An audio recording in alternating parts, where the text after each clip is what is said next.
Labdien! Sāksim šī gada Ekonomistu apvienības Latvijas attīstības diskusijas. Kopā būs 5 diskusijas, 2 šodien un 2 ceturtdien. Tas ir parīt. Mēs katru gadu sekojam, mūsuprāt, 4 svarīgākajām jomām, kurās tajā gadā valdība grib gūt panākumus, un arī atbilstoši starptautisko organizāciju ieteikumiem Latvijai būtu svarīgi gūt panākumus. Šogad tās ir enerģētika, izglītība, drošība un tiesiska vide. Bet katru gadu mēs sekojam tam, kā Latvijai veidzās sacensībā vai attīstībā, ja to salīdzinām ar Lietuvu un Igauniju. Tā mums, manuprāt, ir lieliska un unikāla iespēja, ka mēs to varam izvērtēt, salīdzinot ar ļoti salīdzināmiem kaimiņiem. Jo, protams, var mēģināt salīdzināt ar lielām valstīm kā ASV vai Vāciju, bet tā ir dažādi ekonomikas lielumi, dažāda vēsture, dažādas starta pozīcijas. Toties mums šīs starta pozīcijas ir ļoti līdzīgas, un līdz ar to salīdzinājums arī ļoti varbūt objektīvs. Un šogad, manuprāt, ka mums pirmais panelis ir ļoti veiksmīgs no šī viedokļa, kur vadīs Edmunds Krastiņš, zināms ekonomists, analītiķis, bijušais finansu ministrs, Olga Ertugānova, ekonomiste ar lielu pieredzi gan Komercbankas sektorā, gan jau centrālās bankas sektorā, Girts Rungainis, investīciju baņķieris, ekonomists ar ļoti lielu pieredzi. Nu, un kaut kur Rīgas satiksmē ir Vjačeslavs Dombrovskis, kurš pievienosies, cerams, kuru katru mirkli. Manuprāt, Vjačeslavs ir sācis kā zinātnieks, pēc tam ieguvis politiķa un ministra pieredzi un atgriezies šobrīd zinātnes pusē, un arī sācis ļoti interesants projekts. Tā kā gaidām viņu, bet šobrīd dod vārdu Edmundam Krastiņam. Tad jau vairākus gadus Ekonomistu apvienība gada beigās analizējot valdības darbu, kur Latvija virzās, piedāvā tādu kvantitatīvu rādītāju apskatu, pie tam salīdzinājumā ar mūsu Baltijas kaimiņiem Lietuvu un Igauniju. Šī gada šajā apskatā svaigākie dati ir par 2015. gada pirmo pusgadu, un tur, kur ir gada dati, tur ir ņemts nevis kalendārais gads, bet gads no 2014. gada otrā pusgada līdz 2015. gada pirmā pusgada beigām. Nu, tagad es ātri parādīšu šo te situāciju, un es aicinu pārējos, ja ir kaut kāds steidzams jautājums, uzreiz prasīt, un tad beigās mēs varētu to visu diskutēt. Tātad pirmais, kā mums ir mainījies iekšzemes koprodukts, kādas šeit ir attīstības tendences. Tātad šis pirmais attēls rāda, ka kopš kāda 2012. gada ir iestājusies tāda stabilitāte vai stagnācija, un šos te divus vārdus es gribu teikt, ka es arī pie daudzām turpmākajām bildītēm varēšu pieminēt, un varbūt mūsu uzdevums ir atbildēt, vai tā ir stagnācija vai stabilitāte, vai tas ved mūs uz kaut ko labu. Tātad attīstība ir apmēram 2 līdz 3% pieauguma robežās katru gadu. Vēl tāda raksturīga aina, manuprāt, ir redzama šajā attēlā, kur sarkanā līnija rāda Latvijas kopbudžeta izdevumus un zilā līnija rāda Latvijas kopbudžeta ieņēmumus. Un šeit mēs diezgan labi varam redzēt, ka kopš 2012. gada ir izteikta tendence, ka izdevumi aug straujāk nekā ieņēmumi. Varētu zināmā mērā pat teikt, ka Latvijas valdība kopš 2012. gada nespēja kontrolēt izdevumus. Un tagad pārējām pie tā salīdzinājuma ar citām Baltijas valstīm. Kā redzam, IKP pieaugums, mēs nevaram teikt, ka mēs esam ļoti labāk, ļoti sliktāk. Visā Baltijā tas ir apmēram vienāds. To acīm redzot nosaka šī te ģeopolitiskā situācija, ekonomiskā situācija Eiropas Savienībā, arī Krievijas noteiktās sankcijas.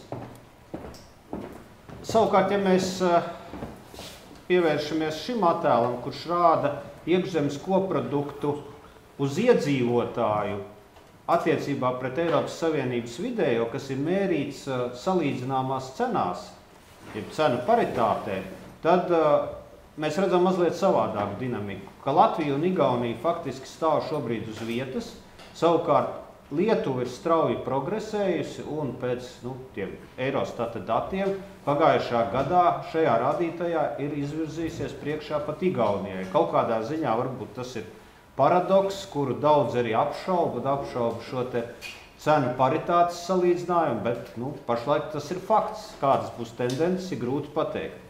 Bet mēs esam ar diezgan lielu atrāvienu atpaliekam gan no Igaunijas, gan no Lietuvas.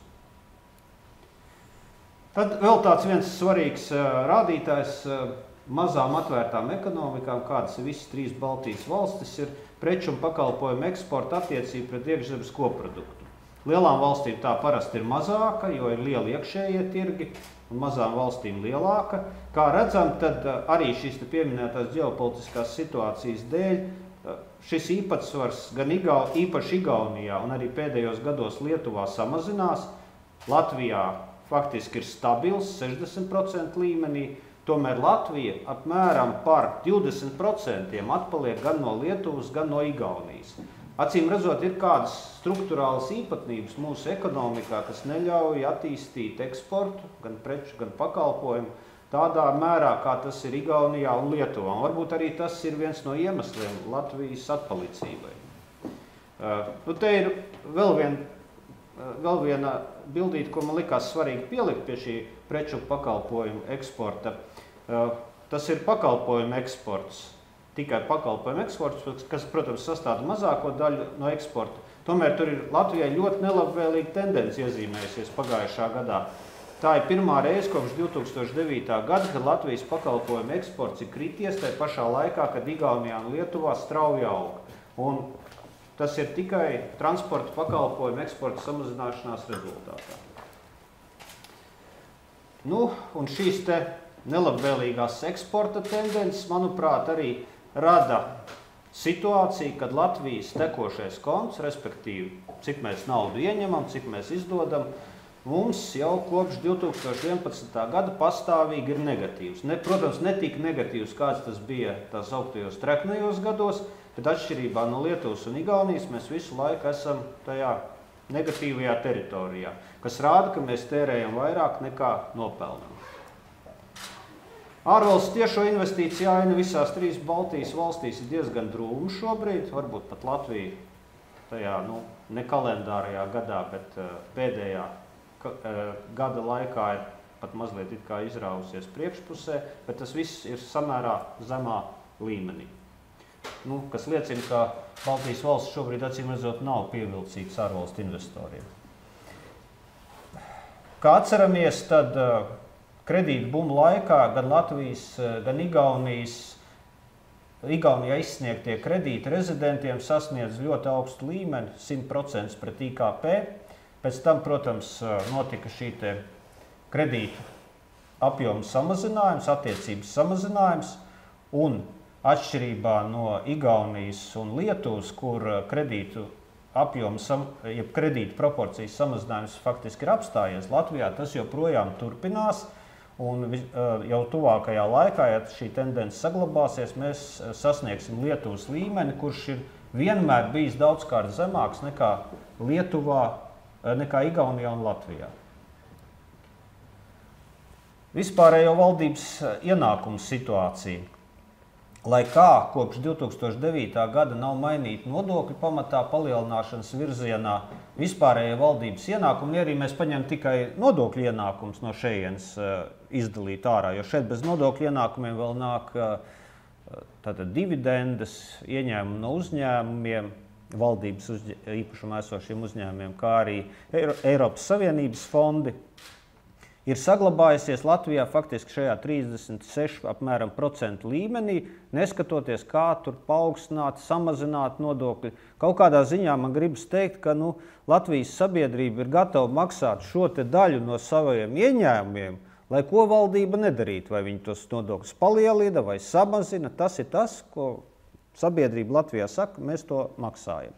Un neskatoties uz to, ka Igaunijā vairums nodokļu likmi ir zemāks nekā Latvijā, visu šo te periodu Igaunijas valdība spēja nodrošināt lielākus ienākumus no IKP nekā Latvijas valdība, pie tam par kādiem 3 līdz 5% gandrīz no IKP. Šī ir tāda, man liekas, diezgan iespaidīga diagramma.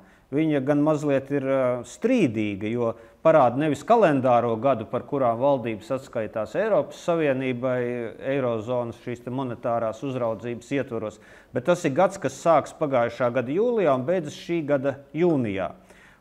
Un kādu paradoksālu ainu tas parāda?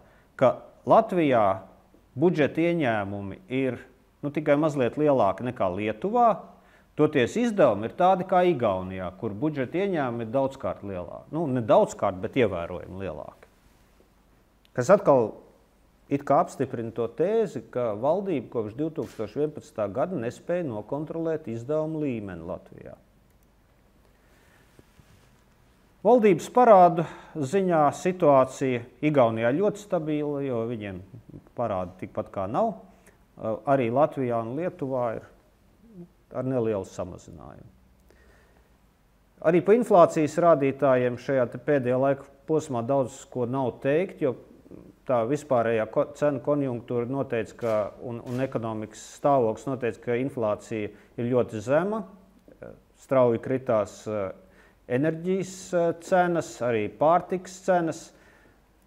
Ja mēs paskatāmies uz pamatinflāciju, kas ir kopējā inflācija atskaitot pārtiku, enerģiju un alkoholu, tad Latvija pēc ilgāka pārtraukuma ir izvirzījusies vadībā, kas liecina, ka ir kaut kādi procesi, ka patēriņš ir stiprāks par to piedāvājumu, par ekonomikas kapacitāti šo te pieprasījumu apmierināt. Protams, tas tāpat ir pietiekoši zemā līmenī, kaut kā 2% vai pēc citiem rādītājiem, kā saka Olga, varbūt pat 1% līmenī. Tur uztraukumam nav pamata. Vienīgais, ka mēs redzam, ka mēs esam pametuši to viszemākās inflācijas pozīciju Baltijas valstīs.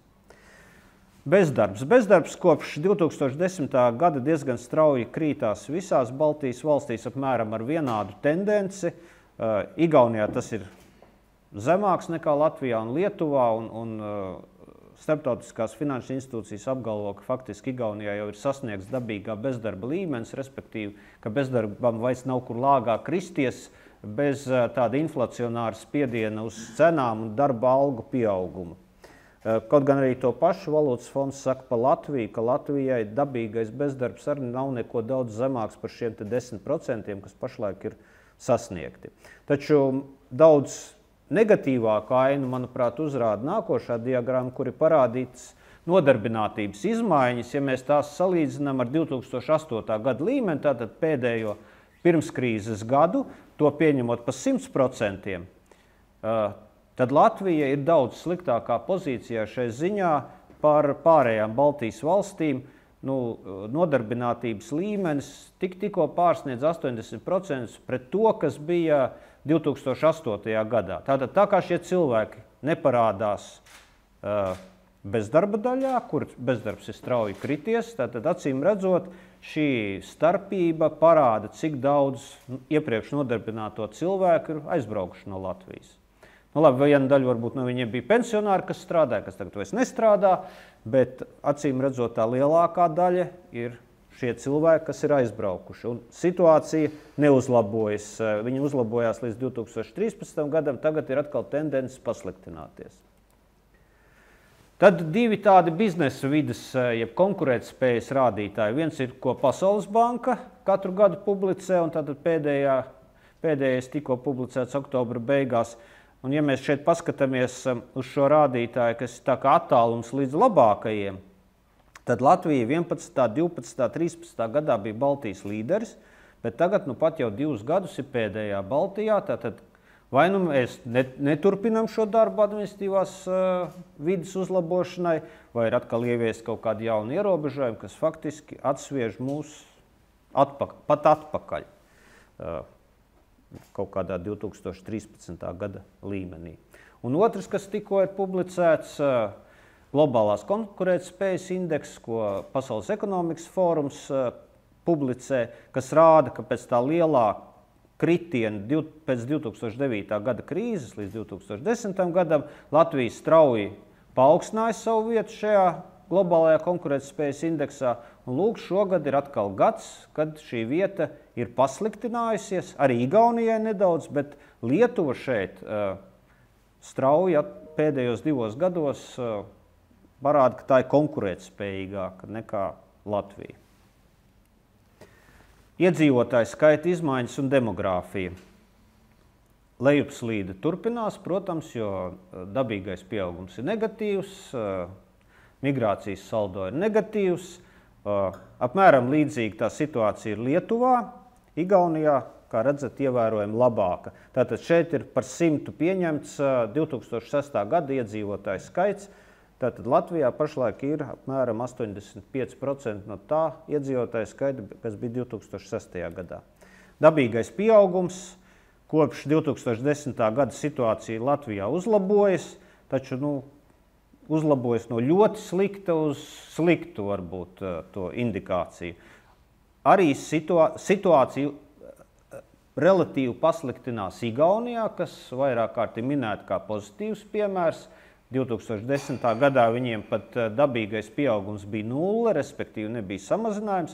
Pēdējos gados ir nepārtraukti lejupslīde, kaut arī tas rādītājs joprojām ir stipri labāks nekā Latvijā un Lietuvā. Un tad vēl tāda demografisko grupu proporcija, respektīvi 15 līdz 64 gadu veco, tātad potenciālā darba spēka, attiecība pret pārējiem iedzīvotājiem, respektīvi bērni un pensionāri kopā.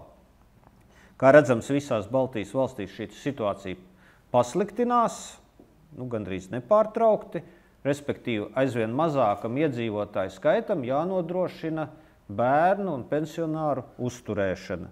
Tātad gan Latvijā, gan Igaunijā šis skaits jau ir zem 2 uz katru šo te potenciāli darba nespējīgo iedzīvotāju. Lietuvā situācija mazliet labāka. Jā, tas ir viss. Paldies!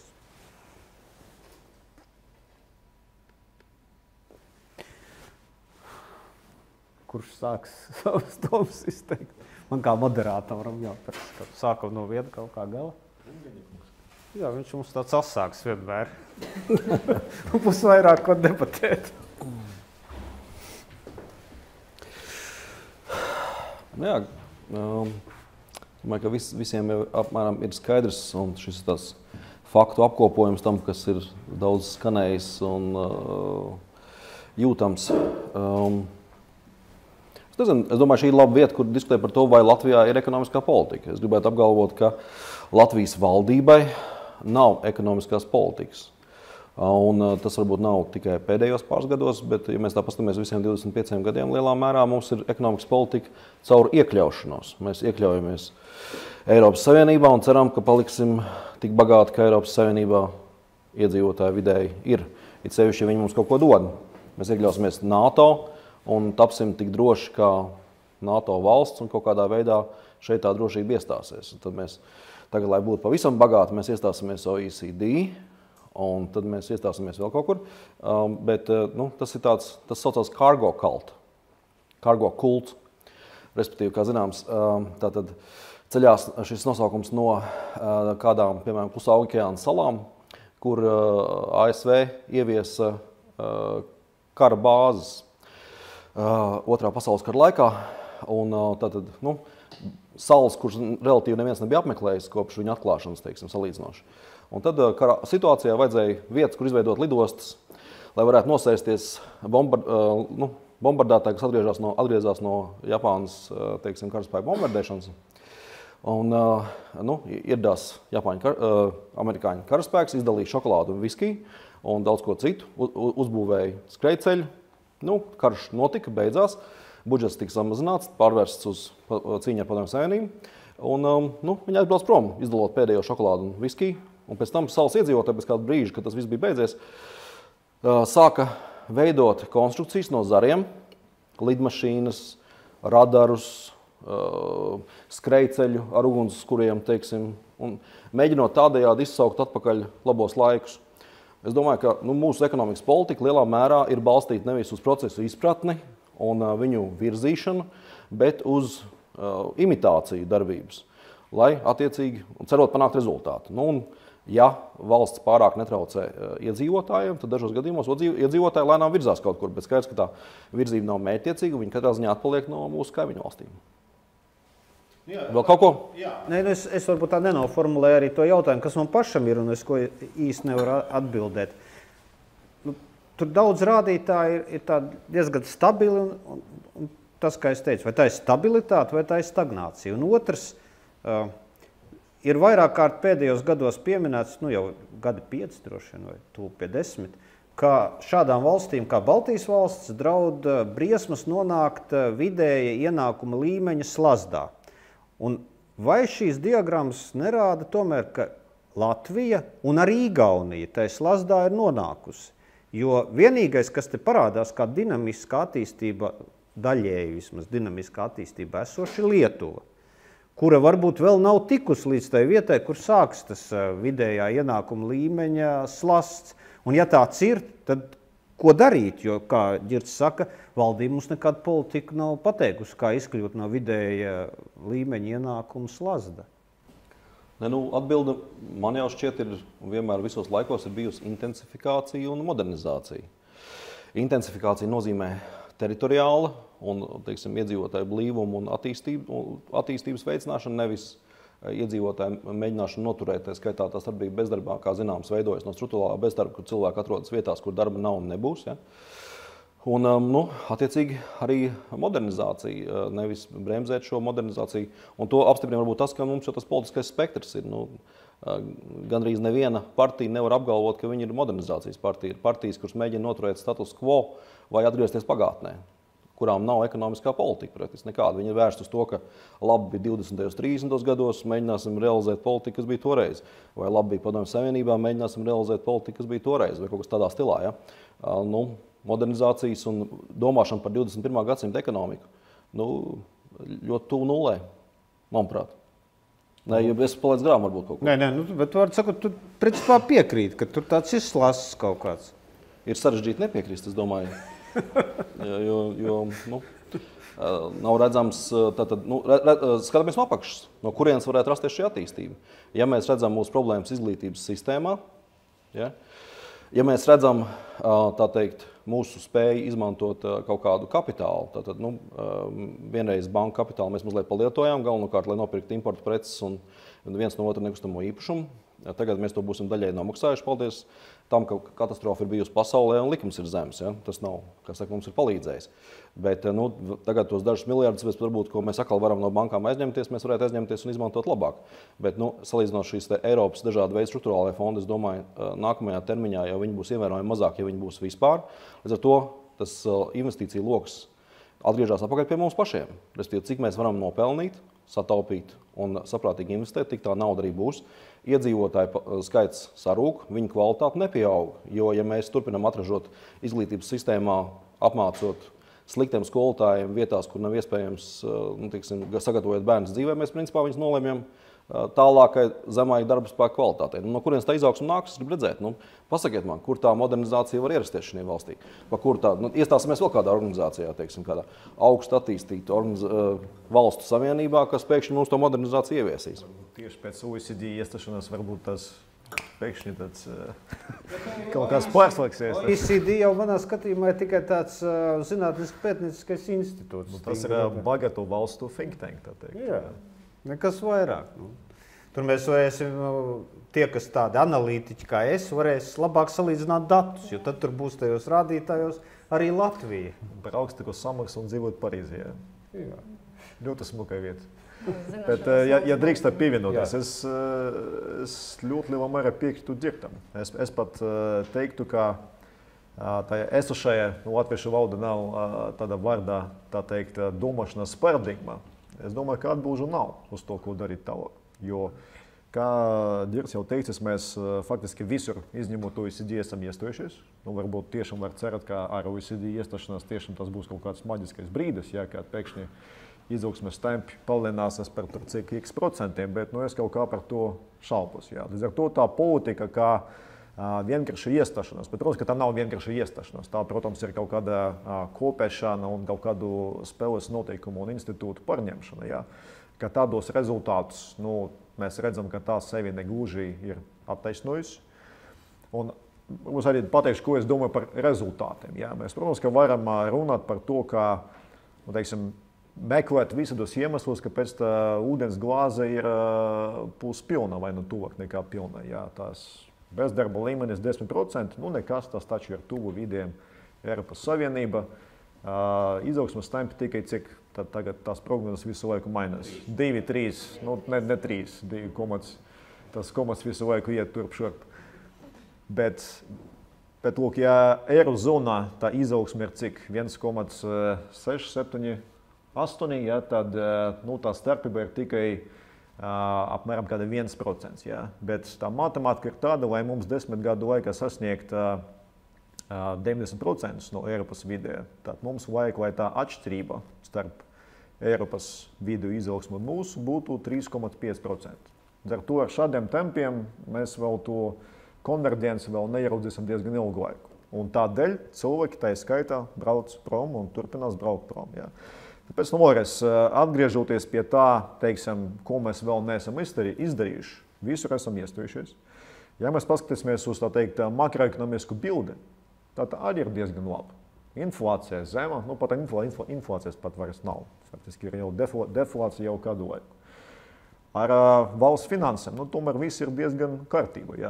Mēs, protams, ka varam arī šausmināties par to, ka budžeta deficīts ir 1% vesels, nevis 0,5 vai 0, bet vai no tā, ka budžeta deficīts būs 0, teiksim, bez deficita budžets. Vai no tā izaugsme būs ievērojami augstāka. Es arī kaut kā diezgan šaubos. Ja? Valsts parāda līmenis ir diezgan zems. Ja mēs paskatīsimies arī uz mūsu uzņēmēju darbības vides novērtējumu, tā arī nav slikts. Tagad tā drusku 21. vai 2. vieta tagad mums ir. Pirms Pasaules bankas doing business. Visa pasaules starp 200 valstīm tas nav slikti. Protams, ka vienmēr var labāk un to pilnveidot, bet slikti tas noteikti nav.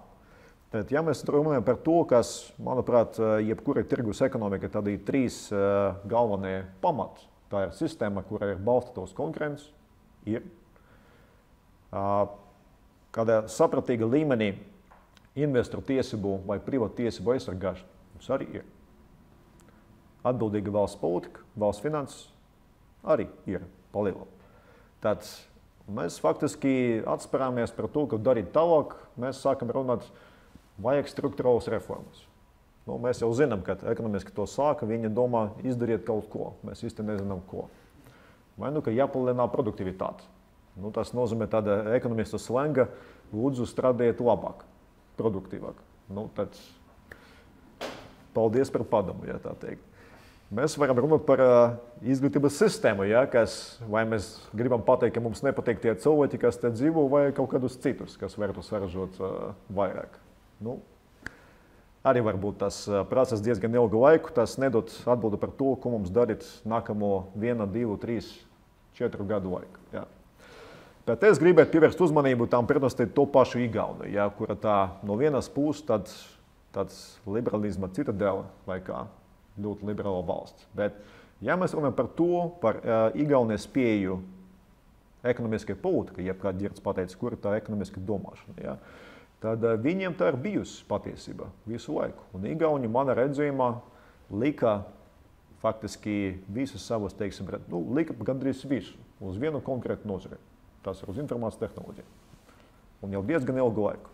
Un viņiem tā valsts politika, sākot no tā, ko viņi dara skolas, un beidzot ar to, uz ko viņi tērē NATO naudu, uz kādu izcilības centru, bija viss pakartots vienam konkrētam mērķim, kā pacelt šo vienu konkrētu nozari, kura rezultāts, kā tomēr tāds kaut kādas sākuma pozīcijas mums, es domāju, ka bija līdzīgas, vismaz cik es atceros, pirms 25 gadiem nekāda īpaši IT nebija, izņemot tas, ja. Tad viņam tas kā procents no IKP ir gandrīz, manuprāt, 2 reizes, cik es atceros, lielāks nekā mums. Un tā ir nozare, protams, kura tas potenciāls kā tāds ir faktiski šobrīd bezgalīgs. Tā ir vienīgā nozare, kura notiek tā pa lielam milzīgas inovācijas 21. gadsimta šobrīd. Ja. Tāpēc es domāju, ka atbildot uz tiem jautājumiem, kā varbūt, ja mēs runājam par ekonomiku, mums vajadzētu skaļi pateikt, ka makroekonomistu laiks kā tāds ir beidzies.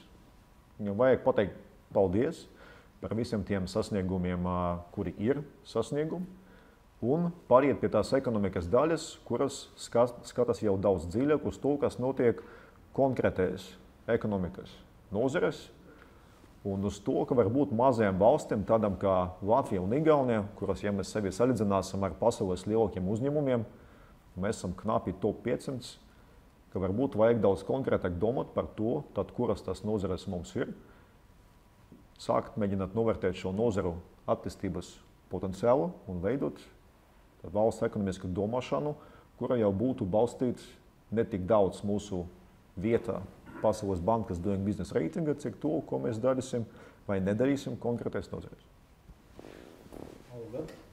Jā, kā jau teica, slikti nav, bet man šķiet tomēr tā bilde, ko mums iezīmē Edmunds, parādā, kā vairākas pozīcijas Latvija tomēr ir vājāka nekā citas Baltijas valstis. Vienīgais, es varbūt nepiekrītu tam stāstam, kā tur Lietuva ir kaut kāds izrāviens, jo man šķiet, ka tomēr, piemēram, tur IKP uz vienu iedzīvotāju, varbūt mēs to varam izskaidrot ar to, ka viņam tā emigrācija bija daudz intensīvāka nekā Igaunija un tomēr budžeta. Vienādi. Ar mums vienādi. Ar mums, jā, bet ja mēs salīdzinām Lietuvu un Igauniju, man šķiet, ka tomēr tā Igaunija stāv priekšgalā Baltijas valstīm, bet stāsts ne par to, stāsts ir, protams, par mums, bet ļoti labi, ka mēs varam paskatīties tā uz Latviju no malas, objektīvāk un ieraudzīt, kur ir tās mūsu vājas vietas, jā, jo skaidrs, ka tagad ekonomikas visa Baltija pieaug pa 2–3%, bet jautājums, kas būs pēc tam. Un paņemsim dažus radītājus, jā, piemēram, tas konkurētspējas indeks, Doing Business. Es piemēram, apskatījos, man šķiet, varbūt nav svarīgas tas pozīcijas, jā, kur ir labāks, sliktāks, jo tas gadu no gada mainas, jā, bet kuras pozīcijas mēs atpaliekām no kaimiņu valstīm, jā, un, piemēram, tā ir konkurētspējas indeks, tā ir tā pati izglītība, kur mums ir daudz vajaka pozīcija. Inovācijas, jā, ko minēja, jā, un biznesa attīstības līmenis. Paskatīsimies uz kreditēšanu.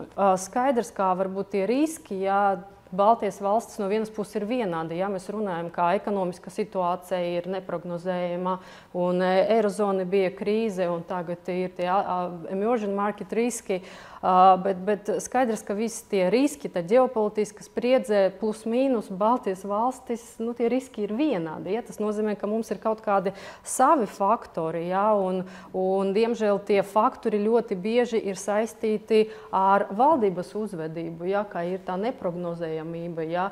Kā mēs nezinām, kas mums gaidīs rīt. Un no tā var secināt arī, ja? Kā šodien tie 2–3% Igaunija vai Lietuva, ja viņi turpinās varbūt to politiku ar tādu varbūt drusku ilgtermiņa skatījumu, tie varētu būt arī 4 un 5, ja, bet mums diemžēl arī paliks 2–3. Jā, es šo pēdējo konkurētspējas indeksu tā neanalizēju detalizēt, bet pirms kāda gada vai 2 skatījos. Tur tas, kas dramatiski man likās, ka, ja salīdzina Baltijas valstīm par tiem atsevišķiem indikatoriem, bija tikai viens, kurā mēs bijām pirmie. Tā bija aviācija. Kā mēs esam nodrošināti ar aviācijas infrastruktūru. Protams, jāņem vērā, ka tas nav īsti objektīvs indeks, tas ir arī aptauju rezultātā veidots, kas varbūt arī kaut ko parāda par to sabiedrību Latvijā. Var jau būt, ka mēs neesam patiesībā tik slikti salīdzinoši, bet tajā sabiedrības domāšanā, ja tev ir viss uztver negatīvu, tad tu arī atražo negatīvas lietas. Ka man tur nav īsti tāds viennozīmīgs atbildes. Savukārt runājot par to, ka jāiet dziļāk nozarēs, protams, es katru gadu, tagad jau kādus gadus 3-4 detalizēti cenšos analizēt Baltijas eksportu. Kāda tā struktūra dažādās valstīs? Jautājums, pirmkārt, kāpēc mēs atpaliekam no pārējām Baltijas valstīm tik būtiski eksporta īpatsvarā pret IKP? Un ko tur var izdarīt?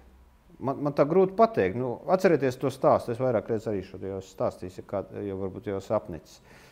90. gadu sākumā, kad uz eksportu gāja, un 35% no eksporta veidoja zāģmateriāli un neapstrādāta koksne, bija tāds stāsts, Ģirds to noteikti labi atcerās, kā mēs pāriesim uz augstu pievienoto vērtību un ražosim mēbeles. Pēdējos 10 gadus Latvijas mēbeļu eksports ir 200 miljoni eiro. Kas pret tiem cipariem var teikt vispār nav nekas. Vai, tuvu nullē, jo 200 miljoni, tas ir tīrais sīkums pret kopējo eksporta apjomu. Savukārt Lietuva, kurai nav kokmateriāla, kuru kokmateriāla eksports ir niecīgs salīdzinoši, eksportē vairāk mēbeļu nekā Latvija un Igaunija kopā. Kaut kāds 700 miljoni eiro gadā, vai pat vairāk, vai pat miljardu. Jautājums, kas liedz mūsu uzņēmumiem un uzņēmējiem šo lietu attīstīt? Vai, teiksim, progresīvā nozara mums vienmēr skaitījusies farmācija.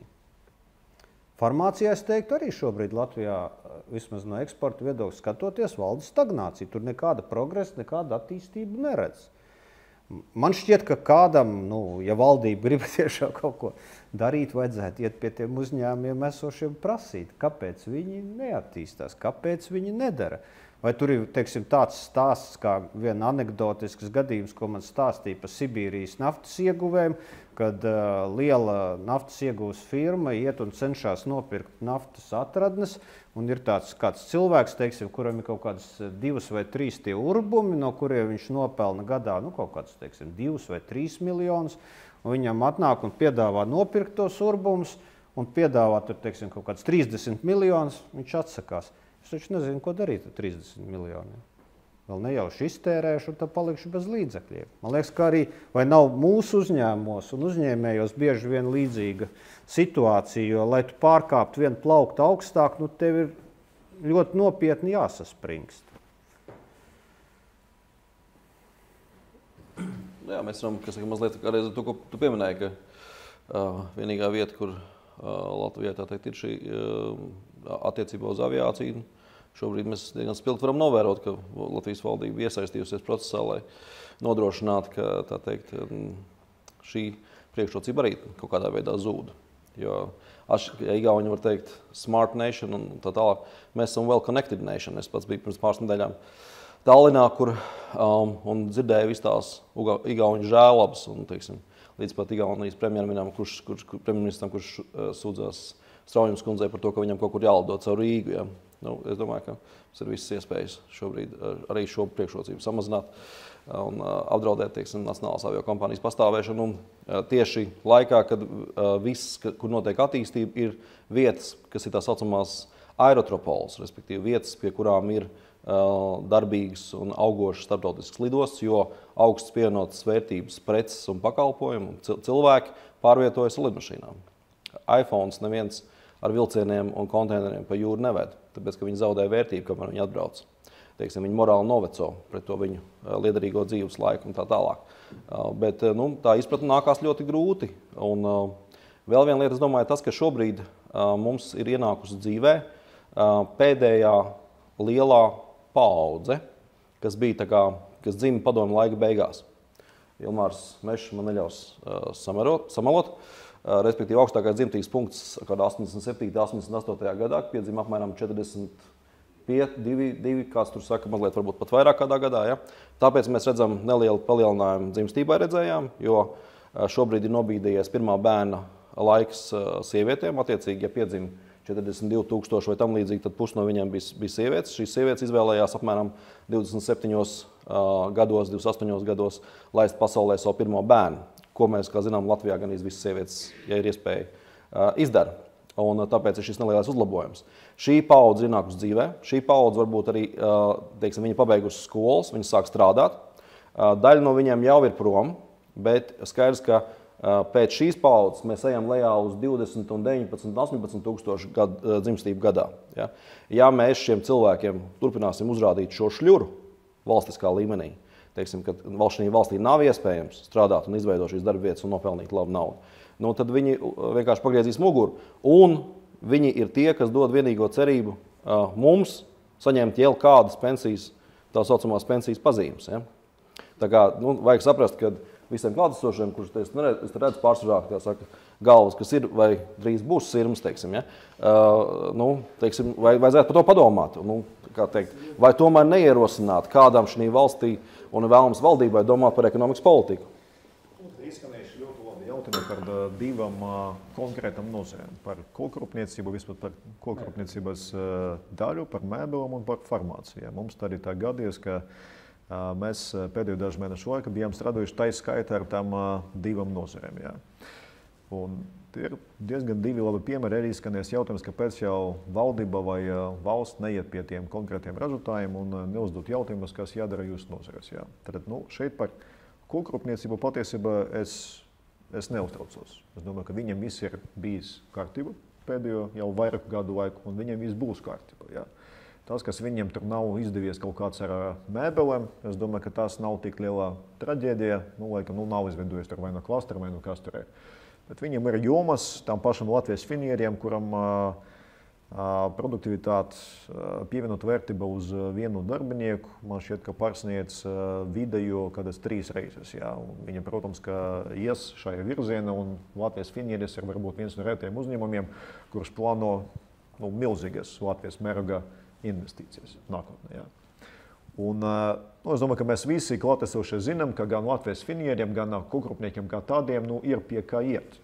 Gan valdībā, gan saimā, un ir cilvēki arī saimā, kuri kaut ko saprot gan par kokrūpniecību, gan par nozares problēmām. Līdz ar to tur tā miedarbība ir diezgan labā. Un es domāju, ka tā nav nejaušība, ka pēdējo vairāku gadu laikā šī nozare ir attīstījusies ļoti labi. Bet, ja mēs paņemsim kā piemēru farmāciju kā tādu, ja, tad šī nozare, es tad diplomatiski pateikšu, neietilpst. Tas var būt vienas konkrētas samērā saimnieciski domājušas partijas kompetenci saraksts. Ja.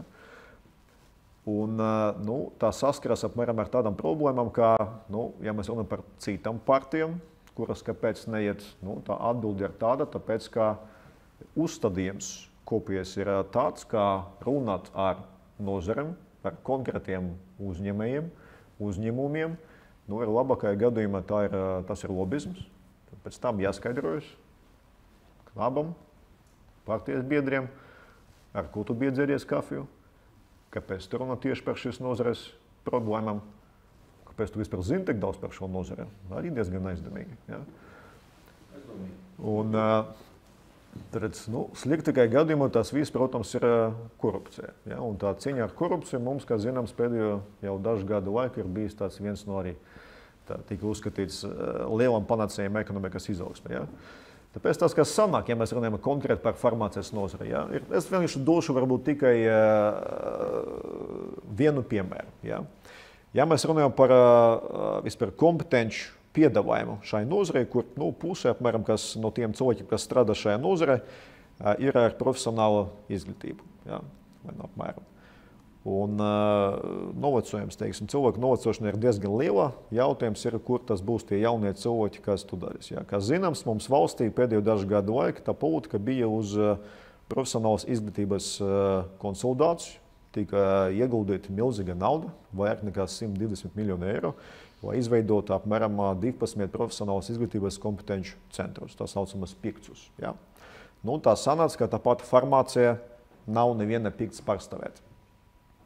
Tā viņiem vēsturīgi sanāca, viņiem tie cilvēki, kas parasti strādā. Un mēs runājam faktiski par 2 uzņēmumiem, par ONFarm un Grindex.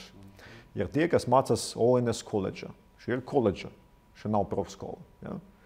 Tad, šādi nejot, uzskatot, ka interesēties nevajag, un interesēties pat ne tikai nevajag, bet tas ir pats slikti, tad, par to vairākiem politiķiem nav īpaši zināms. Ja? Ka rezultāts, ja tā tiešām tas notiks, ka tā Savonijas koledža tiks atstāta novērtā, tad tā stagnācija visticamāk ne tikai turpināsies, bet iespējams nākotnē būs kaut kāds nākamais Liepājas metālurgs, ar šo nozīmi. Pēc šeit ir arī mēs atkal atgriežamies pie tā, gan arī pie Girta sākotnēja jautājuma, kāpēc nav šīs domāšanas. Tāpēc, kā tā domāšana kā tāda šobrīd ir tāda, ka tas nav vajadzīgs. Ka viss, kas ir vajadzīgs, ir iestāties visur, kur iespējams, dabūt pēc iespējas zemāku budžeta deficītu un zemu valsts parādu, augstāku reitingu Pasaules bankas reitinga, un tad vienkārši var sēdēt un gaidīt. Tad tas viss automātiski parādīsies.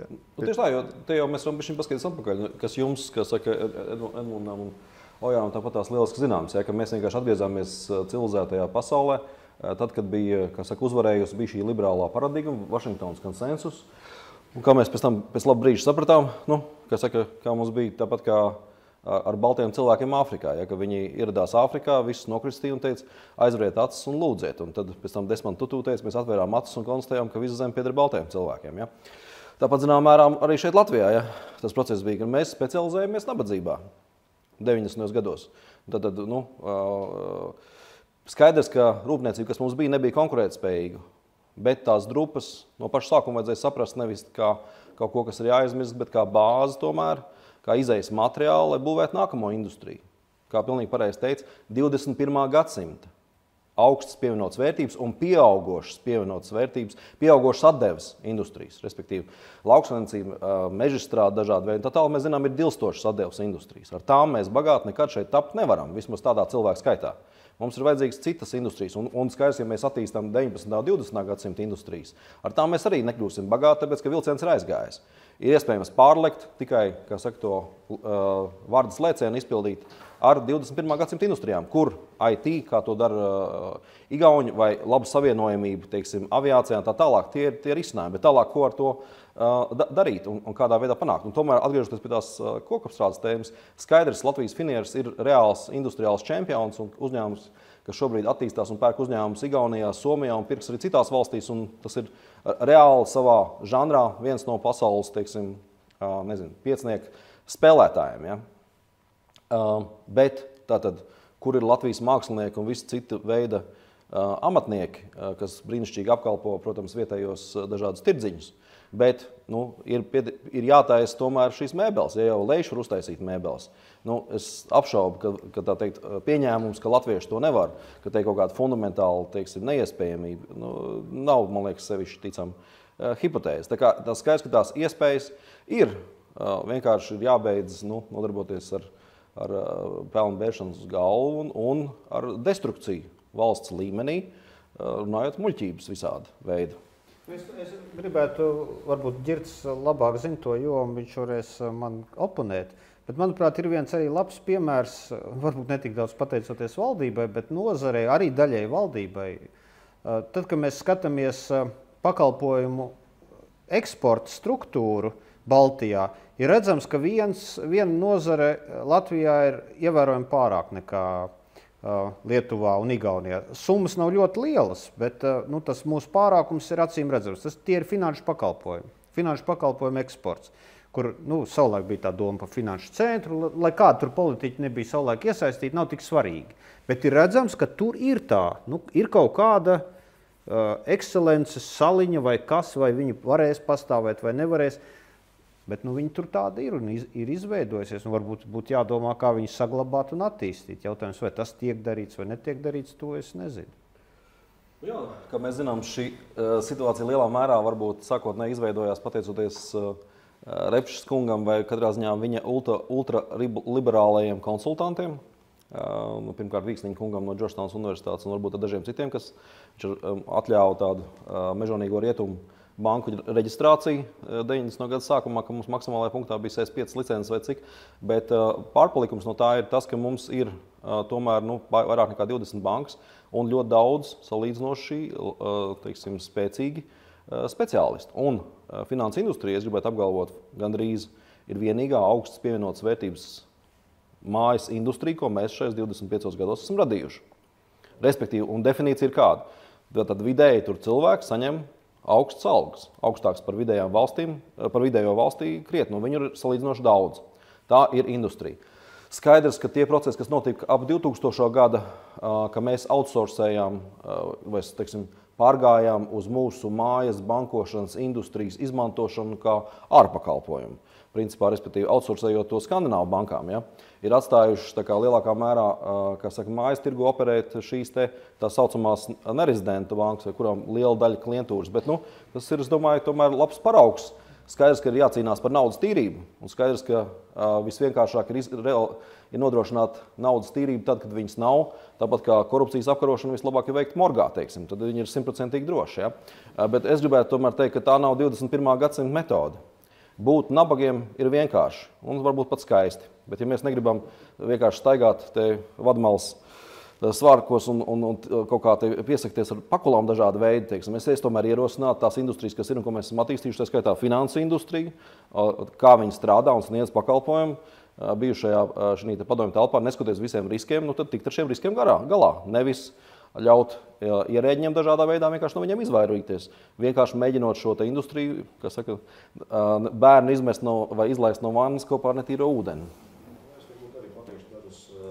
Tā tiešām ir diezgan interesants fenomens, ja mēs paskatīsimies uz to, vai pēdējo 25 gadu laikā mums ir kādi uzņēmumi, kuri izveidojas tā šādi no A līdz Z. Un, piemēram, tas pats Finieris vai Grindex vai Eon Farms, viņi visi bija uzbūvēti uz padomju uzņēmumu kaut kādas bāzes. Ja. Tad finanšu sektors laikam būs vienīgais izņēmums, piedodiet, kāds uzņēmumi daži, kāds šādi izdarīja. Ja. Bet tālāk, tiešām mums ir diezgan tāda interesanta pozīcija, kur es varbūt drusku atstāstīšu. Kādreiz tāds pēdējā laika lasīt, es nezinu, cik lielā mērā ir zināms tāds jauna ekonomikas zvaigznē profesors Dani Rodrigs no Harvarda universitātes, jā, kurš nav gluži mainstream, savā laikā diezgan daudz pētījis Azijas valstu izaugsmes pieredzi, jā, kur visur bija kaut kāda diezgan smaga industriāla politika ar vienu izņēmumu, kas bija Hongkong, ja es pareizi atceros, kur patiesi tā politika bija ļoti liberāla. Un mēģinot saprast, kādi bija šis Hongkonga izaugsmes iemesli galvenie. Ja. Viņa galvenais secinājums bija tas, ka Hongkonga bija situēta ļoti tuvu, protams, ka faktiski Ķīna, viena kopīga valoda, un arī laikmetā, kad no Ķīnas bija vērojams diezgan liela kapitāla aizplūšana. Ja. Kaut kā Hongkonga ir izdevies šo kapitāla aizplūšanu, vismaz daļu no šī kapitāla aizplūšanas, ievirzīt investīcijas savā ekonomikā. Tas bija vēl pagājušā gadsimta 60. gados. Ja. Tad, ja tā padomāt, mūsu situācija ir diezgan līdzīga. Ja. Mums blakus ir vairākas valstis, no kuras kapitāla aizplūšana būs vienkārši dzīves fakts, realitāte. Es domāju, ka vairāku gadus uz priekšu. Jo biznesa realitāte ir tāda, ka tie cilvēki, kuriem ir kapitāls tajās valstīs, diez vai izvēlēsies to glabāt tieši tajā izcelsmes valsti kā tāda. Ņemot vērā to, ka rīt pa rīt kaut kas mainīsies, atnāks viņu valsts ieņēmumu dienests un uzreicinās nesamaksātos nodokļus uzņēmuma vērtības apmērā. Ja. Tad viņi to visu ļoti labi saprot, tāpēc tāds kapitāla aizplūšana būs. Jautājums ir, kāds tās iespējas izmantos. Ja. Un šeit tā, kā Dirts pateica, ja mēs paskatīsimies, teiksim, mūsu nerezidenta finanšu sektora apmēru, salīdzinot ar citām Eiropas valstīm, tad mēs redzēsim, ka tas, ja mēs to izmantosim tādu radītāju kā nerezidentu ieguldījumu īpatsvaru pret IKP, tad mēs esam ļoti zem Eiropas vidē. Tas ir pat zemāks nekā Dānija, piemēram. Ja? Tāpēc šeit bija tā pretestība un spiediens no Eiropas komisijas puses, lai visādi, teiksim, šo biznesu apkarot, ir diezgan liels. Te, protams, ka jautājums, man nav labas atbildes uz šo jautājumu, vai tas ir tiešām tā cīņa ar, cik lielā mērā tā ir, tā teikt, cīņa par tirību un cik lielā mērā tā ir cīņa ar konkurentiem, tā teikt. Nu, ierēģi man atbildes uz šo jautājumu nav. Bet... Ierēģi nevēlēšana darboties, bet tā bija Rodrika šī ideja par to, ka viņš tā kā salīdzināja industrijas ar kokiem un uzņēmumus vai uzņēmējus ar tā kā pērtiķiem, kas lēkāja, teiksim, spēja operēt uz šī koka, sagādāt sev visu vajadzīgo un pastāvēt. Ja? Un tā ideja par to, ka ja tev ir izveidojusies tāda nosacīta, teiksim, bērzu birs, kaut gan bērzu, teiksim, maz mēs pazīstam droši vien pētiķveidīgos, kas pārvietojas bērzu birzī, bet idejas, kas ir esošos industrijas. Mēs skatāmies tās Latvijas industrijas, teiksim, kokapstrāde, metāla apstrāde, farmācijā, finanses pakalpojumi tā tālāk. Mēs redzam, mums ir šī birs. Skaidrs, ka un mēs tagad skatāmies ar alkām uz tām valstīm, kur cilvēki dzīvo labāk un konstatējam to, ka tur tā industriju birs ir savādāk. Tur viņi ir vairāk biznesa pakalpojumi, ir augstāk pievienot vērtību, teiksim, sarežģītākas zāles, dažādi citi pakalpojumi, kur mēs gribētu būt. Problēma ir tā, ka šie uzņēmumi pēc šīs analoģijas slikti pārvietojas pa zemi. Respektīvi, starplaikā starp šo iespēju pelnīt un darboties vienā industrijā un tas prasmu kopums, lai tiktu līdz tai nākamajai industrijai. Ja?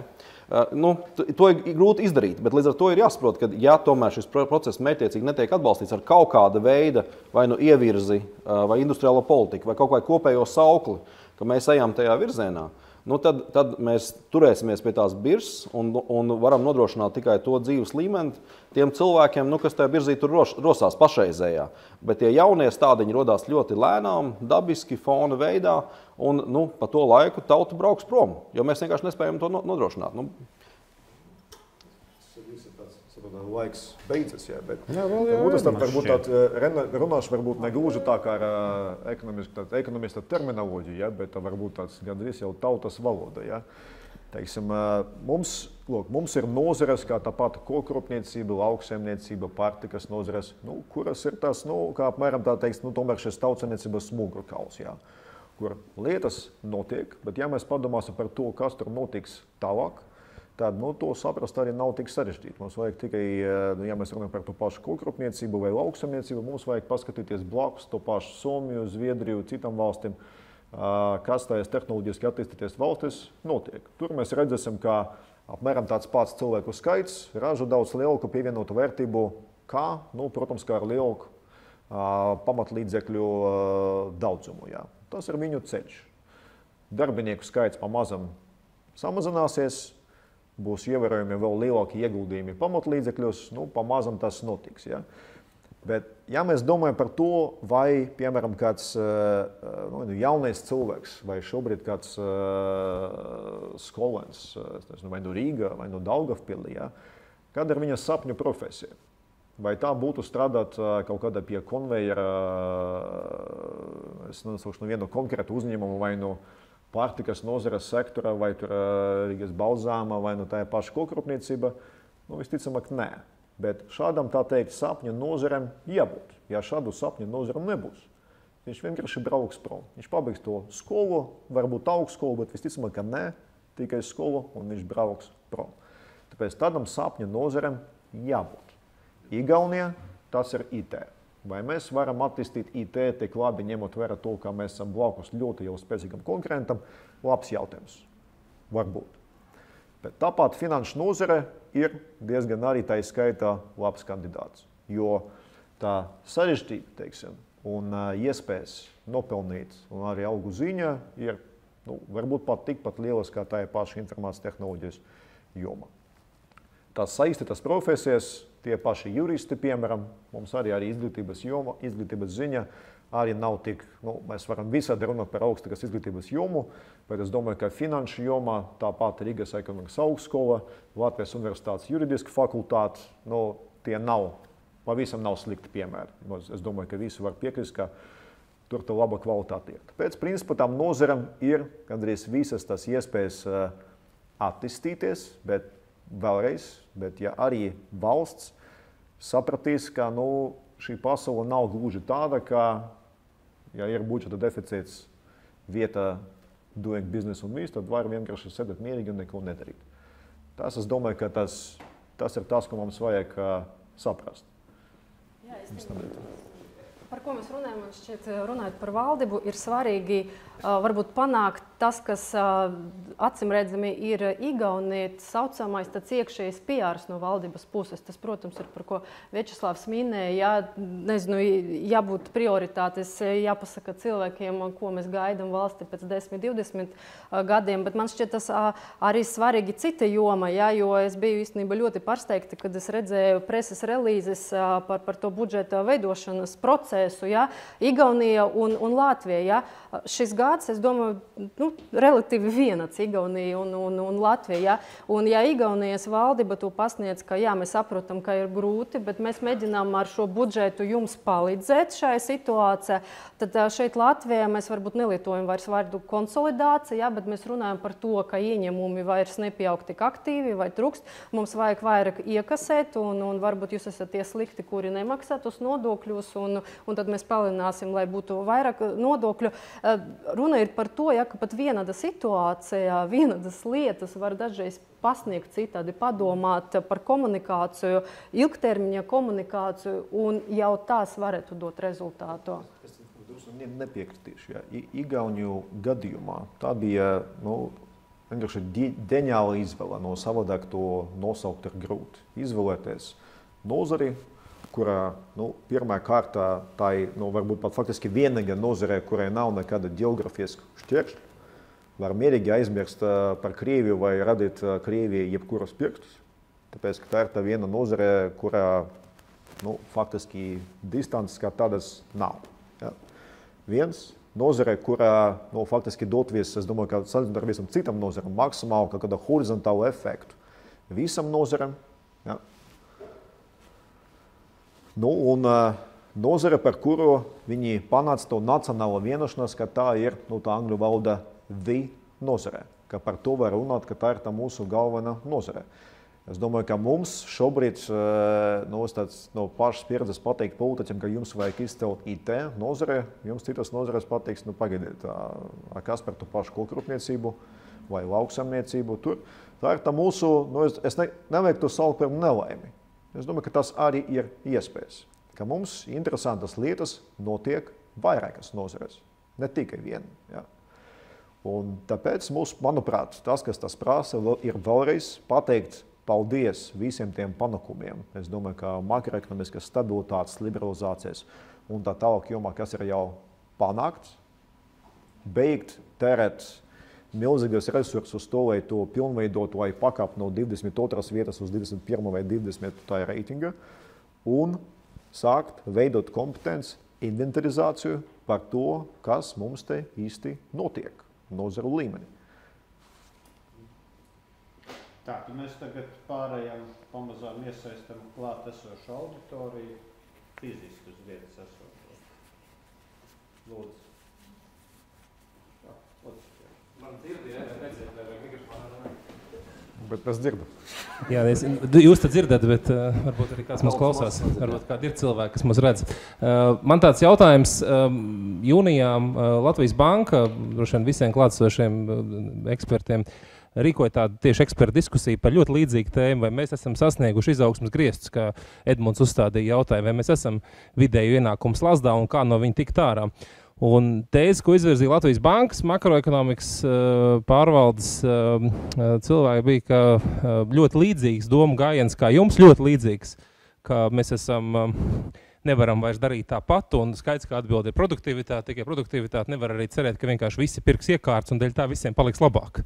Viņi teica, bet viņu pieņēmums bija, ka nepietiek ar to, ka mēs tagad paskatāmies, mums ir kokrūpniecība, reku mums ir farmācija, reku mums ir mašīnbūve, bet jāskatās ir individuālu uzņēmumu līmenī. Mums ir jāizvēlās valstī. Principā viņi to droši vien tā nepateica. Čempioni.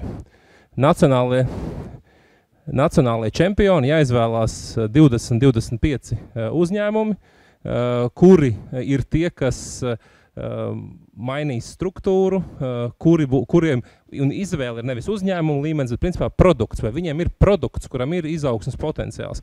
Viņiem ir tur tāda kvantitatīva analīze, kā viņi līdz tiem produktiem nonāk, viņi tur kaut kādus ir saskaitījuši produktus, ko viņi iesaka kā bāzi. Tur ir gan ķīmijas, rūpniecība, viss kaut kas tur ir, ja, tajā sadalē.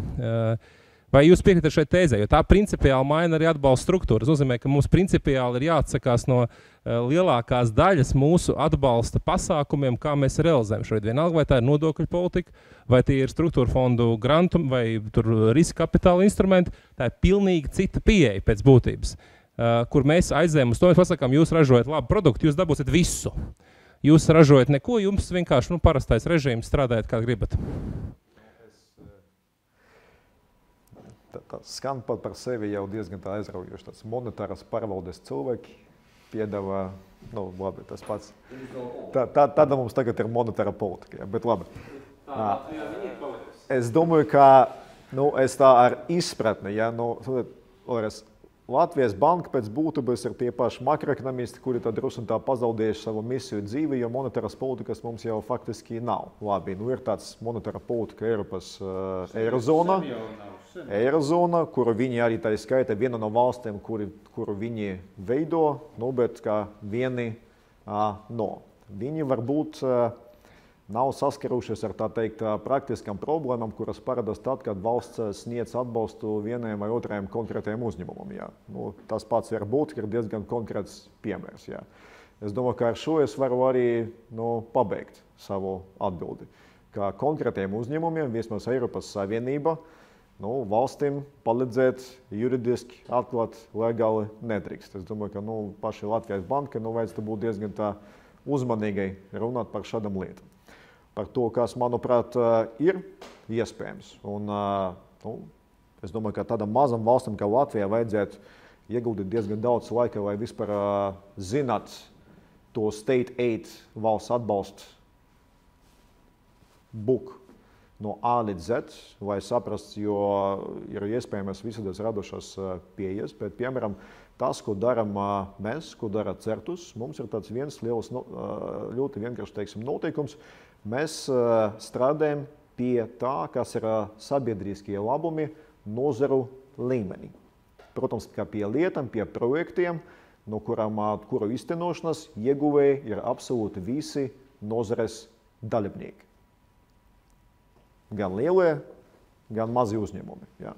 Bet arī pēc būtības es teiktu, ka jebkurā tā teikt veselīga nozare, tā ir tā kā ekosistēma, kurai nepieciešami gan tāda paralēli gan lielie plesoņi, proti, lielie uzņēmumi, jo tie ir tur te visaugstākā produktivitāte, līdz ar to arī atalgojums un tā tālāk. Bet arī tā liela masa, kura nodarbojas ar eksperimentāciju, kuru sev nevar atļauties lielie uzņēmumi, proti visādie mazie, kuri grib kļūst par, ne rītdienas, bet nākamā gada vai 10 gadu laiku lielo plesoņu. Ir nepieciešami gan vieni, gan otri.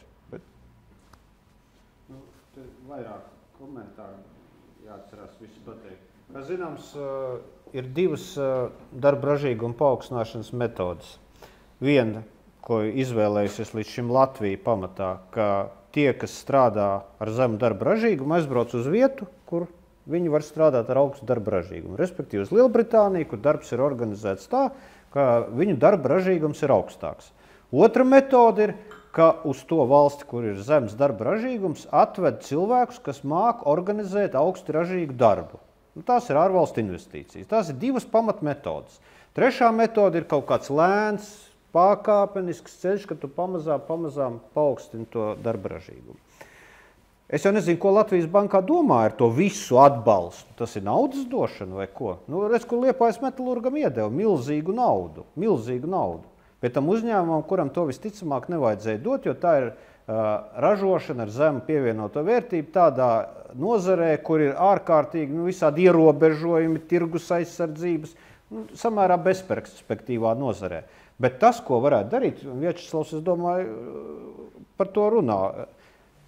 Nav mums to eksportētāji tik daudz, kaut kādus 100 uzņēmumi. Vai tiešām kāds nevarētu iziet visus viņus nointervēt, konstatēt, kur ir augšupējoši, nevis tādi, kas vienkārši stagnē un kur ir īpašnieki tādi, kas neko nevēlas sasniegt, bet kur ir augšupējoši, un lai viņi pasaka, ko viņiem vajag izdarīt, kas viņiem traucē, ne jau naudu dot. Bet kādu normatīvu viņiem traucē, kādas problēmas, Piemēram, kā zināms, daudzām nozarēm Latvijā traucē augstā enerģijas cena, elektroenerģijas cena, kur viņas nevarēs attīstīties. Tad vajag izlemt, ja tas mums ir būtiski, ka mums ir, teiksim, Valmieras stikla šķiedra un tur vēl kādi, kuriem ir liels enerģijas īpatsvars ražošanā, tad ir kaut kas jādomā darīt. Kaut kādi soļi nelieli tiek sperti. Bet vai tad grūti aptaujāt 100 uzņēmumus un darīt tieši tā, nevis tam konkrētam uzņēmumam, kas vajadzīgs, bet kas visai nozarei. Un runāt par kaut kādiem produktiem, kas tur augstu pievienoto vērtību, tas ir šodien, bet mums jau vajag, lai rīt būtu kaut kas labāks. To jau vajag saprast, kas tam uzņēmumam, viņa vadībai, īpašniekiem ir vajadzīgs, lai radītu to jauno produktu. Kāpēc viņi neattīstās, kāpēc tur nav, kāpēc, teiksim, visā mēbeļu nozarē valda stagnācija principā. Eksports 10 gadus ir nemainīgs 200 miljonu apmērā. Kas tur par vainu? Tā man šķiet. Un plus, nesen es, burtiski pagājušajā nedēļā, bija Twitterī kaut kur mūsu lielāko uzņēmumu saraksts pēc darbinieku skaita. Jūs paskatāties, tas vienkārši nožēlojams skats. Tur jau neviena privāta ražojoša uzņēmuma nav. Tur ir vai nu valsts uzņēmuma infrastruktūras, vai tirdzniecības, tā kā Maxima, Rimi, vai bankas, kas ir ārzemju investoru īpašumā. Tur nav neviena gandrīz vietē. Man liekas, ka Latvijas finieris bija augstākais ar kaut kādiem 2000 strādājošo, ja nemaldos, bet jau ārpus 10. Un tur ir grūti atrast. Nav jau mums to uzņēmumu tikpat kā.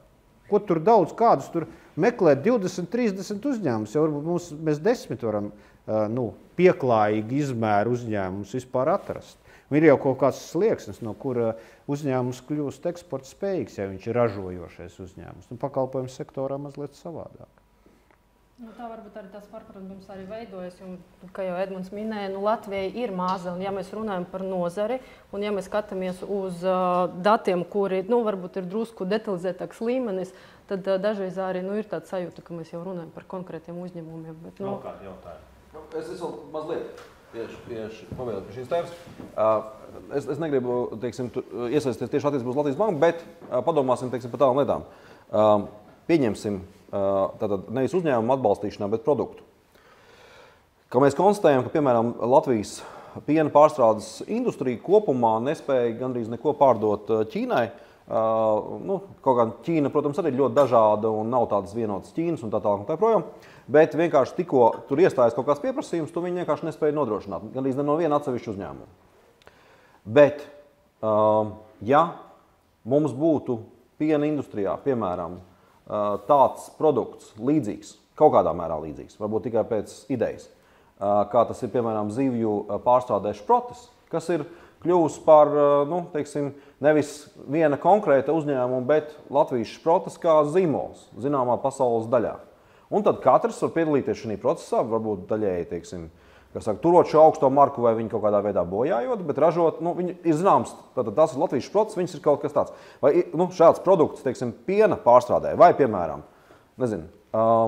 drone, vai militārie, teiksim, kaut kādi tur roboti, vai kaut kādi preparātu klase, vai vēl kaut kas. Un tad tie, kas tajā žanrā ir, piedalās un strādā, un valsts rīko pasākumu, vai valsts, piemēram, palīdz organizēt, nevis organizēt, bet piefinansēt attiecīgajā mēbeļu gadatirgu kaut kādā Milānā vai kur tur, ka parādās beidzot vienots stends, kurā tu vari iekārtot māju tikai ar Latvijas precēm, zināmā stilā. Stilā ABC vai kā savādāk. Neviens no esošajiem spēlētājiem to izskatās izdarīt nevar, principā. Bet, ja kāds, vai tas pats, teiksim, vieglajā rūpniecībā, apģērbiem, somām, siksnām, dažādiem citiem izstrādājumiem. Tad šādi mēģinājumi Skandināvijā ir bijuši. Un iepriekšējos gadu desmitos. Un ir arī pozitīvi piemēri. Ja? Tā kā kaut ko tur ir iespējams tajā žanrā darīt. Bet skaidrs, ka tas nav atbalsts uzņēmumiem. Bet tas ir kaut kāda palīdzēšana tā industrijā pavilkties. Un tas pats ir tas, kas notika, piemēram, Itālijā pēc Otrā pasaules kara. Armani, daži citi vārdi aizdevās uz Ņujorku, kā saka, pacēla savu zīmolu un apakšā pacēla visu industriju, kas strādāja uz to, lai Armani piegādātu un saliktu kopā tās preces, iepakot un aizvest. Un tādā veidā viņi izvilka veselu, teiksim, industriju apkārtām pilsētām. Ja būtu kāds un līdzīgas lietas mēs varētu izvilkt, mēs varētu pavilkt industriju šeit. Latvija, piemēram, ir sieviešu apakšveļas lielvalsts. Un mums ir daži labi zīmoli, kas ir kaut kādā daļā pasaules ļoti labi, bet praktiski tā kvalitāte mums ir labāka par, vai nesliktāka par jebkuru, teiksim, slavenāko itāļu franču zīmolu. Bet atkal mēs atstājam tos 100 eiro, kas tiek pārmaksāti pret mūsu apakšveļu, par to franču apakšveļu. Mēs viņus atstājam kaut kam citam, nevis paši realizējam. Un droši vien tādu piemēru ir vēl un vēl. Jā. Nu, šī konference saucās Latvijas attīstības progress 2015. Klausoties jūsos, man gan liekas, ka konferenci vajadzētu saukt Latvijas attīstības progress trūkums. Ņemot vērā, ka vienīgā Olga laikam no jums 4 nav bijusi politikā vai tuvu stāvoša politikai ar dziļām iespējām ietekmēt to, tad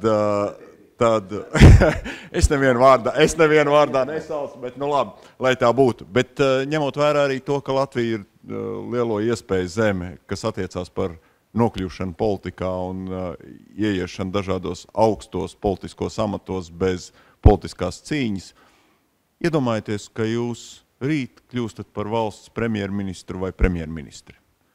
Kas būtu tās 3 lietas, pamatlietas, ko jūs darītu ekonomikas politikas jomā, lai mēs varētu runāt par Latvijas attīstības progresu? Es tāpēc nemaz netaisos atbildēt uz šādu jautājumu. Es domāju, ka tas nav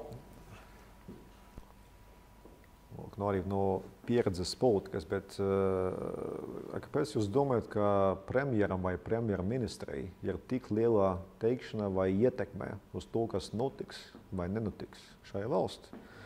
Es pat domāju, ka ja mēs paņemsim uz, teiksim, kaut kādu, salīdzināsim to, ko cilvēki domā, ko premjers vai premjere var panākt, un to, kas ir realitāte, tad, atšķirība no tā, ko jūs dalīsiet ar ko, tad tā starpība būs vienkārši milzīga. Ja? Es domāju, ka nevajag iet tālu, lai ilustrētu vismaz ar pēdējiem notikumiem. Tāpēc šeit mēs nerunājam. Es domāju, ka tāds pareizi uzstādīt jautājumu būtu pateikt, kā mēs varam panākt to, lai kāds valdošo partiju kolektīvs vai partijām kā tādam būtu diezgan konkrēti redzējumi par ekonomikas un arī atsevišķu nozaru attīstību. Šobrīd, es teiktu, ir tikai viena partija, kur ir tāds pietiekams redzējums ir, lai gan tā partija to nepublicē, protams. Jā.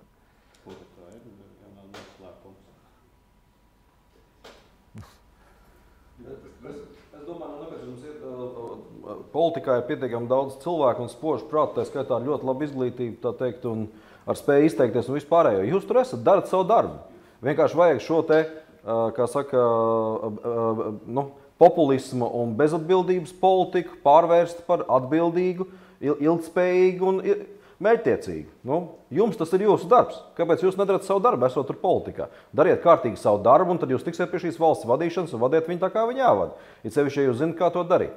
Nevis jautājiet mums neprātā nenāk. Mēs ļoti labi jūtamies tur, kur mēs esam, un mēs darām savu darbu labi savā vietā. Jūs dariet labu savēju. Tā, vēl kāds jautājums? Es domāju, ka tie ir tāds drusiņu apvienošanas, ka es nedodēju pietiekami konkrēti. Jā. Es domāju, tas, kas ir publicēti konkurētspējas ziņojumā, tur tās atbildes visas ir. Vismaz, ja mēs runājam par tādiem 2 kādiem lieliem jautājumiem. Tas, ja mēs runājam par reģionu attīstības jomu, tā ir tā reģionāla industriālo zonu programma. Es domāju, ka jums tā ir skaita šis ziņojums tika nosūtīts. Es ceru, ka jau sasniedzis adresātus var iepazīties. Ja mēs runājam par finanšu pieejamību, es izceltu 2 lietas. Tāds reinvestētas peļņa neaplikšana ar uzņēmuma ienākuma nodokli maziem un vidējiem uzņēmumiem. Tā ir viena lieta. Es domāju, ka tas diezgan daudz palīdzēs nodrošināt viņiem finanšu pieejamību arī nākotnē. Un otra ir krājasdevu sabiedrību veicināšana arī reģionos.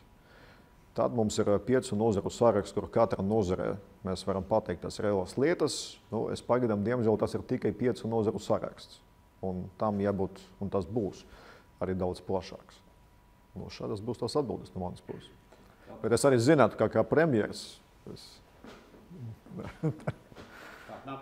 Jā, labdien.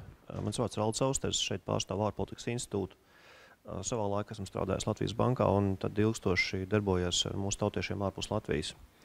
Vairāk komentāri. Es noteikti jautājums par tiem mēbeļu ražotājiem. Es pieņemu, ka Latvijā ir 2 reizes vairāk šo ražotāju, bet viņi pārsvarā garāžu līmeņa uzņēmumi, kuriem nav kapacitātes. To kooperācija ir, man liekas, liels izaicinājums Latvijas uzņēmumiem. Aspekts, kurš, manuprāt, nav šeit apskatīts ne šodienas diskusijā, ne par ko vēlas runāt arī mūsu politiķi, ir kā piesaistīt Latviju kvalificētu darba spēku. Cilvēki brauc prom un savā ziņā, ja mēs varam teikt, ka tas ir zaudējums Latvijas ekonomikai, būs grūti augt pie šādas demogrāfiskas situācijas. Jo šī emigrācija veicina sabiedrības novecošanos un samazina darba spēku pieejamību šeit Latvijā. No otras puses, tā ir arī iespēja, jo šie cilvēki brauc attīstīto valstu virzienā, apgūst tur jaunas zināšanas un līdz ar to arī iepazīst tehnoloģijas un zināšanas arī tāda, kur un ko pārdot. Un šo cilvēku piesaistīšanu atpakaļ Latvijā var dot šo nepieciešamo izrāvienu. Jo, lai sasniegtu attīstītas valsts labklājības līmeni, protams, mums ir jākļūst līderiem. Mums jāatrod šīs nišas, kurās mēs varam būt pasaules līmeņa spēlētāji. Un tas ir viens no virzieniem, kur būtu jāstrādā. No otrs virziens, protams, ir, kas, man liekas, nav arī novērtēts, ir šī politiskā ieteikuma, ko Latvija ir iegūs starptautiskajās organizācijās. Jā, mēs varam teikt, jā, bija mērķis iestāties, bet tas bija pareizs mērķis, un Latvija ir neslīdzinoši lielāka politiska ieteikuma nekā ekonomiska ieteikuma. Tad ir jautājums, kā mēs šo politisku ieteikumu transformējam ekonomiskos rādītājos Latvijā. Un šeit arī tad ir jādomā un jāstrādā.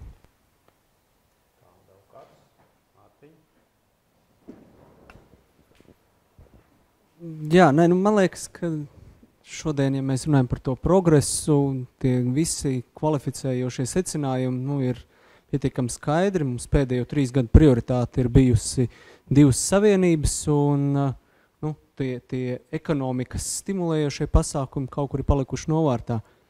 Ko darīt? Es domāju, tā diagnoze par to, ka kooperācija ir viens tāds iztrūkstošs elements mūsu mazajai ekonomikai ar mazajiem uzņēmumiem, vai ir labas atbildes, kā to veicināt. Es droši vien nebūšu gudrāks par tiem reāliem uzņēmējiem, kuri var saprast, kas ir viņu kooperācijas, tie stimuli, ar kuriem viņi to varētu darīt. Bet tā noteikti būtu viena lieta. Otra par to mūsu izbraukšo cilvēku skaitu. Es gan uz viņiem daudz vairāk skatītos kā uz mūsu aģentiem ārējos tirgos. Un īstenībā ļoti nopietni domātu nevis par uz papīra uzrakstītām mistiskām reemigrācijas, nekam nevajadzīgām programmām, kurām nav nekāda pievienot vērtība, bet daudz nopietnāk skatītos uz šo cilvēku uzrunāšanu un ieinteresēšanu, kā viņi var sadarboties ar šejienes uzņēmumiem, kļūstot par mūsu potenciālajiem eksporta tirgu paplašinātajiem meklētājiem. Trešais par to, kas šeit bija no attīstības viedokļu runāts, uzņēmumi vai nozares, nepretendējot uz to, ka valsts atbalsta jautājumos mēs esam vājāki vai stiprāki kā valsts, es jebkurā gadījumā tomēr daudz vairāk nosvērtos uz to, ka mēs spējam uzlikt kritērijus, lai tiešām mēs atbalstītu tos 50 vai 70 primāri un tiem iedotu lausties atbalsta un ar pārējiem, kā saka, draudzīgi varbūt auklētos, bet uz to netērējot pārāk lielu naudu.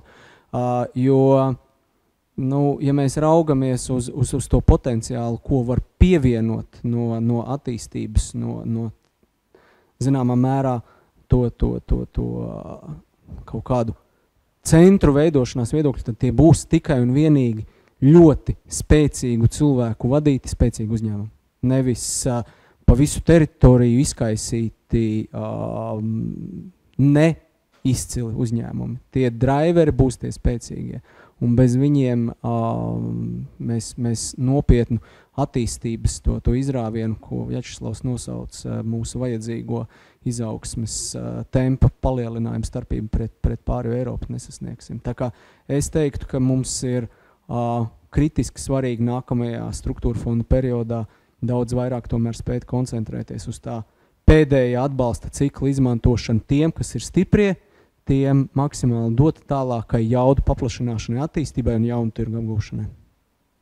Es diezgan skeptisks esmu par šādu ceļu, jo tas draud īpaši tādā sabiedrībā kā pie mums uz status quo iekonservēšanu. Tie, kas ir pie teikšanas, kam ir pieejas, tie arī visu dabūs. Un mēs ļoti daudz šodien runājam par esošiem uzņēmumiem, bet maz runājam par to, kas varētu rasties tukšā vietā. Skype jau nebija padomu laiku uzņēmums, kurš tur pastāvēja un kuru valdība atbalstīja, un tad viņi izgudroja Skype. Tā nebija. Tāpat kā tas, ko tagad Igauni izgudrojuši Londonā, kas iet pa visu pasauli, šie te, TransferWise.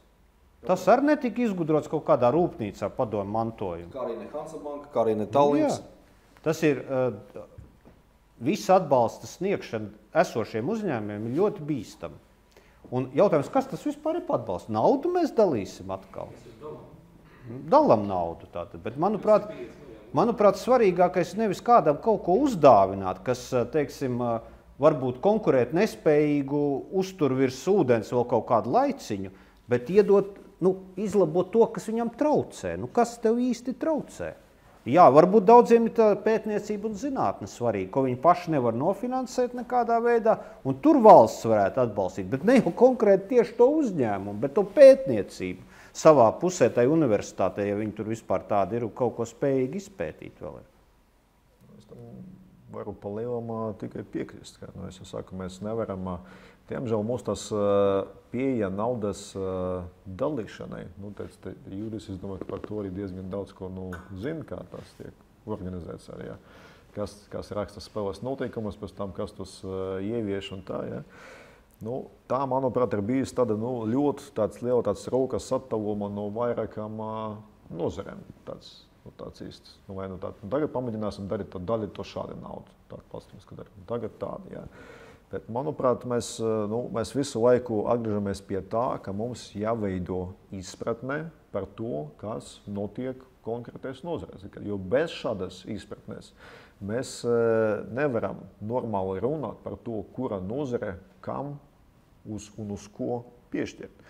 Jo tas, ka es domāju, ka Martiņam ir diezgan liela taisnība, es domāju, ka ja mēs runājam, piemēram, par eksporta veicināšanu, jo šeit man ir samērā grūti noticēt mazo uzņēmumu spēja, vismaz tas jāmaz par vairākumu. Vienmēr ir izņēmumi, protams, bet par vairākumu.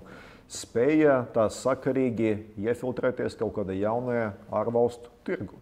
Līdz ar to masveidīgi terēt uz to naudu, manuprāt, ir pārāk bieži būs to naudu vienkārši izmest. Vai nav labāka pieeja palīdzēt tiem, kas ir vislabāk situēti, ienākt tajos tirgos, iemācīties par to, kas notiek tajos tirgos. Un pēc tam jau mājās var viņus piespiest norīkot seminārus visiem tiem maziem un vidiem par to, kāds ir bijis tas viņu veiksmes vai neveiksmes, tas arī ir noderīgi zināt, stāsts, mēģinot pārdot savu produkciju viena vai otrē tirgu. Jo mūsu lielie uzņēmumi vairāki pasaules mērogā nekad lieli nav. Mēs varam paņemt mūsu, to pašu Grindeksu, vai Oleņu farmu, pasaules farmācijas uzņēmumu mērogā, tie ir ļoti, ļoti mazi uzņēmumi. Ja? Tas ir tāds salīdzinājumam, vidējais kaut kāds top 300 farmācijas uzņēmums terē tik daudz viena gada uz pētniecību attīstību, terē vairāk nekā mūsu abu uzņēmumu apgrozījums, gada apgrozījums kopā. Ja? Tas, lai tāds saprastu mērogu kā tādu. Ja? Ar to un farmācija jau lielāka, ja mēs runājam par ģenerikiem, un mums pa lielam ir ģeneriki, tad tur tās distribūcijas kanāli ir faktiski galvenais, kam un kā tu vari pārdot. Ja? Šeit, protams, ka bez kāda valsts atbalsta, lai tu saprast, kurā tirgu viņi var ienākt, es domāju, ka būtu ļoti grūti. Un te mēs par to runājam, bet tas interesants aspekts ir tāds, ka ir tāds jaunas Eiropas komisijas pamatnostādnes, saskaņā ar kuru lieliem uzņēmumiem palīdzēt, tā īsti nedrīkst. Ja? Kas mums, piemēram, tā paša farmācija, mums citu uzņēmumu nav. Tikai Grindeks un Oleņu farma tāds samērā liela uzņēmuma. Tāpat mēs runājam ar to pašu kas tika pieminēta piena pārstrādes rūpniecība. Tas pats Food Union, lai gan mums ir tāds numur 1, kur numur 2 ir diezgan tālu, bet Ķīnas mērogā mēs runājam pagaidām par dažiem saldējuma konteineriem. Ja? Un tāds arī salīdzinājumam, bet vismaz viņiem ir izdevies kaut ko sākt darīt Ķīnas tirgu. Gaļas pārstrādes uzņēmumi, gaļas pārstrādes nozare saņemā vismaz tādu hipotetisku sākotnēju atļauju tajā pašu laiku. Bet viņiem pagaidām nekāda certifikāta netika izdot kā tāda. Ja.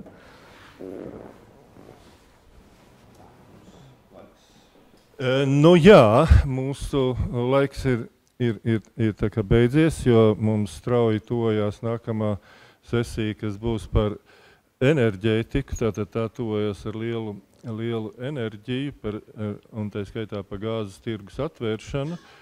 Tā kā, nu jā, es tikai gribētu pateikt, ka es lielā mērā varbūt cerētu, ka tas, ko Viačeslavs Dombrovskis teica, kad makroekonomistu laiks beidzies un kad mums vairāk būtu mikroekonomistu, jeb nozarekonomistu viedoklis, es domāju, ka tas tiešām ir pietrūcis pēdējā laikā. Un ja mikroekonomistu, nozarekonomistu viedoklis būtu daudz dzirdamāks, tas būtu ļoti vērtīgi. Tā kā tiešām man jāsaka paldies Edmundam, Olgai, Ģirtam un Viačeslavam. Tā kā paldies un turpinās.